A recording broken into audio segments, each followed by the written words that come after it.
आज आपको हम इस वीडियो में दर्शन कराएंगे द्वारकाधीश नगरी के, जो भगवान श्री कृष्ण ने गुजरात राज्य में बसाई थी और यहीं पर वो रह गए थे। इसके अंदर आपको हम मंडलेश्वर माता रुक्मणी जी के मंदिर के भी दर्शन कराएंगे। भगत जब यहाँ आते हैं तो यहाँ पर कृष्ण जी की वाणी में मंत्रमुग्ध हो जाते हैं और नाचने लग जाते हैं। दर्शन करने की एक अलग ही खुशी होती है। आप दर्शन के साथ एंजॉय भी कर सकते हैं पूरा यात्रा को। तो बने रहिए हमारे साथ। अगर चैनल पर नए हैं तो चैनल को सब्सक्राइब कीजिए, लाइक कीजिए, शेयर कीजिए और हम आपको अवगत कराते हैं पूरी द्वारकाधीश नगरी से। ये छोटी छोटी गलियाँ उन दिनों की याद दिलाती हैं जब कृष्ण जी ने नगरी बसाई होगी। आप किसी भी धार्मिक स्थल पर चल जाओ, सुबह के टाइम पे दर्शन करने का एक अलग ही खुशी होती है, एक अलग ही आनंद होता है।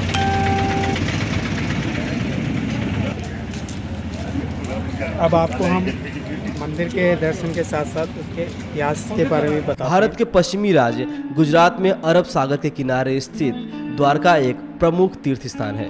पौराणिक काल में इसे द्वारावती के नाम से जाना जाता था। रामेश्वरम, जगन्नाथपुरी और बद्रीनाथ की तरह द्वारका भी चारों धामों में से एक है। प्राचीन काल से अति पवित्र माने जाने वाले 7 नगरों, जिन्हें पुरी कहते हैं, में भी द्वारका की गणना होती है। अन्य पुरियों के नाम हैं अयोध्या, मथुरा, हरिद्वार, काशी, कांची और अवंतिका। द्वारका में शंकराचार्य की गद्दी और शारदा पीठ मठ है, इसलिए वह चारों धामों में पश्चिम का महत्वपूर्ण धाम माना जाता है। यह देश के पश्चिमी किनारे पर स्थित है। यह भारत का प्रवेश द्वार माना जाता है। द्वारका का अर्थ भी छोटा सा द्वार होता है। श्री कृष्ण ने उत्तरावस्था में मथुरा से आकर द्वारका को अपनी राजधानी बनाया था। स्कंद पुराण में द्वारका के महात्म्य पर प्रकाश डाला गया है। पुराण के अंतिम 44 अध्यायों में द्वारका का वर्णन है। यह नगरी जीव जंतुओं तक के लिए मोक्ष प्रदायनी है। इसके दर्शन स्पर्श से मनुष्य बड़े बड़े पापों से मुक्त होकर मोक्ष पा जाता है। द्वारका का महत्व भगवान श्री कृष्ण के कारण है।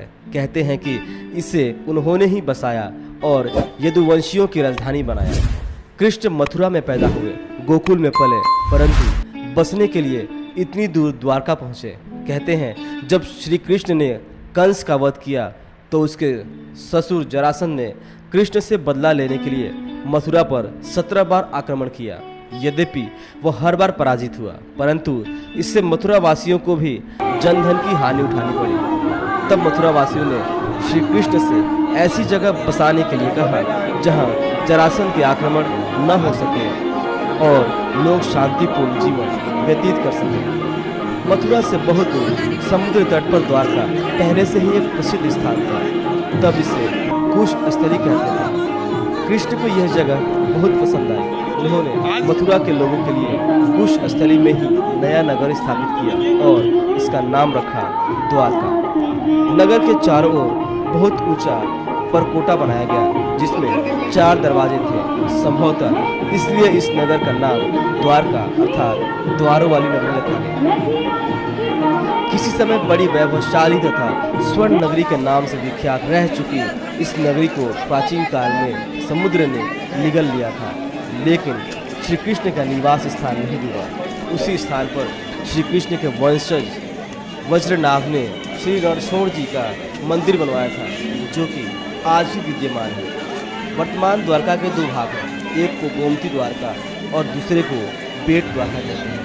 गोमती द्वारका ही आमतौर पर द्वारका के नाम से प्रसिद्ध है। गोमती द्वारका की गणना 4 धामों में होती है। बेट द्वारका को पुरी कहते हैं।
द्वारकाधीश जी के दर्शन करने के बाद जब आप इस स्वर्ग प्रवेश द्वार से बाहर की तरफ आते हो तो सामने आपको ये तुला मंदिर नजर आता है।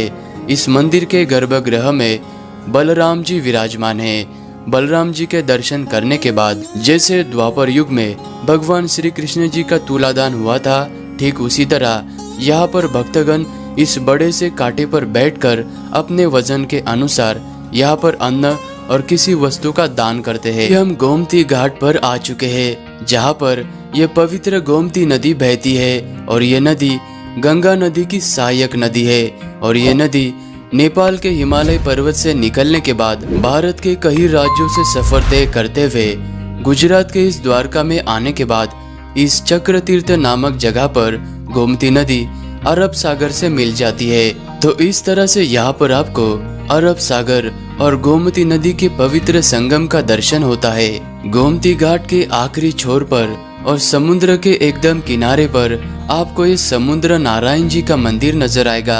स्वयं भगवान श्री कृष्ण जी और माता रुक्मिणी जी दुर्वासा ऋषि को रथ में बैठाकर द्वारका की ओर लेकर जा रहे थे। तब उसी समय पर इसी जगह पर माँ रुक्मिणी जी को प्यास लगी थी। तब भगवान श्री कृष्ण जी ने इसी जगह पर पानी प्रकट किया था, लेकिन माता रुक्मिणी जी ने बिना दुर्वासा ऋषि को पूछे पानी का ग्रहण कर लिया। इसी बात से क्रोध में आकर दुर्वासा ऋषि ने श्राप दिया था और श्राप के कारण ही माता रुक्मिणी जी को भगवान श्री कृष्ण जी से 12 साल अलग रहना पड़ा। और उन्होंने ये भी श्राप दिया था कि पूरे द्वारका में पानी की कमी होगी। इसलिए आज जो भी यहाँ पर भक्त आते हैं उनको प्रसादी के रूप में पानी दिया जाता है। यहाँ हमने कुलबीर भाई साहब ने किया हमारा ऑटो मंडलेश्वर मंदिर के लिए 20-20 रुपये सवारी। ये भाई हमें कराएंगे, ये हमारे साथी हमें मंडलेश्वर मंदिर के दर्शन कराने लेके चलेंगे। अब चलते हैं हम यहाँ से सीधा मंडलेश्वर मंदिर और कराते हैं आपको दर्शन और बताते हैं इतिहास के बारे में। अब आए हैं हम मंडलेश्वर मंदिर दर्शन करने।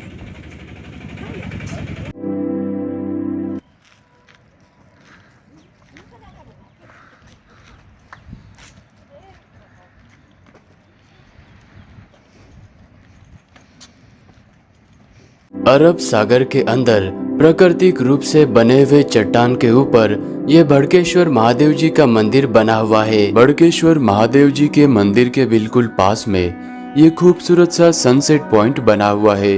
द्वारका में आने वाले सभी भक्तगण द्वारका के संपूर्ण दर्शन हो जाने के बाद शाम के समय में विशेष करके यहाँ पर सनसेट को एंजॉय करने के लिए आते हैं। यहाँ से आपको अरब सागर का बहुत ही खूबसूरत पैनोरामिक व्यू नजर आता है। यह मंदिर गुजरात राज्य में ही स्थित है और द्वारका नगरी में ही आता है। मंडलेश्वर गांव में स्थित यह मंदिर समुद्र के किनारे पर बना हुआ भगवान शिव को समर्पित है और यहाँ हर साल बहुत बड़ी संख्या में भक्त आते हैं। जो भी द्वारकाधीश बेट द्वारका दर्शन के लिए आता है वो इस मंदिर में भी दर्शन करने जरूर आता है। पहले जो ये रास्ता समुद्र के पानी से एकदम ढक जाता था कई बार ही, पर अब पूरा प्रॉपर बना दिया गया है। पहले ये चीज़ नहीं होती थी, पक्का ये कच्चा रास्ता था जिसको जंजीर पकड़ के वहाँ तक जाना पड़ता था। तो अब पक्का रास्ता बना दिया गया है।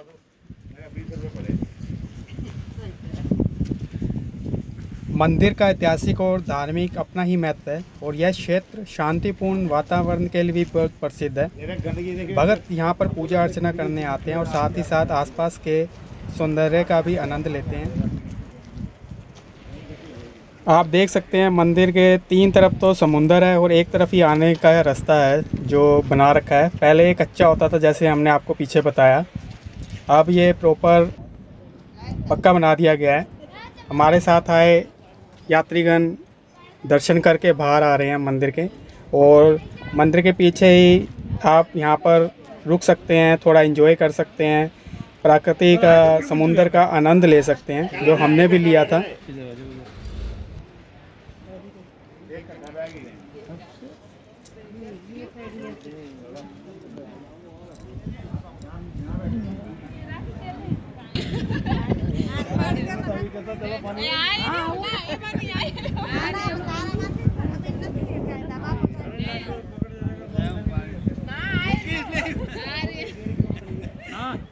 गए हैं नहीं एम क्या थोड़ा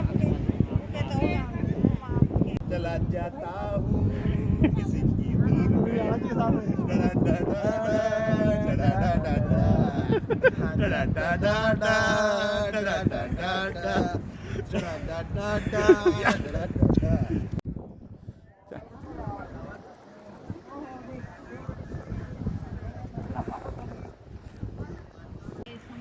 तो इस वीडियो में आपने देखा, हमने आपको द्वारकाधीश मंदिर के और आसपास के मंदिरों के दर्शन कराए और उसके इतिहास से भी आपको जागरूक कराया।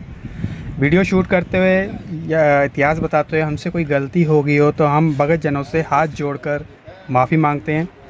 सो हम यात्रा पे भी आए थे, ग्रुप लेकर आए थे। सो हमने यात्रा का भी आनंद लिया, भगवान के भी दर्शन करे और उस दर्शन की खुशी में थोड़ा एंजॉय भी किया समुंदर के किनारे। अगर वीडियो अच्छी लगी हो तो चैनल को सब्सक्राइब कीजिए, लाइक कीजिए, शेयर कीजिए और मिलते हैं अगली वीडियो में भेंट द्वारका के अंदर।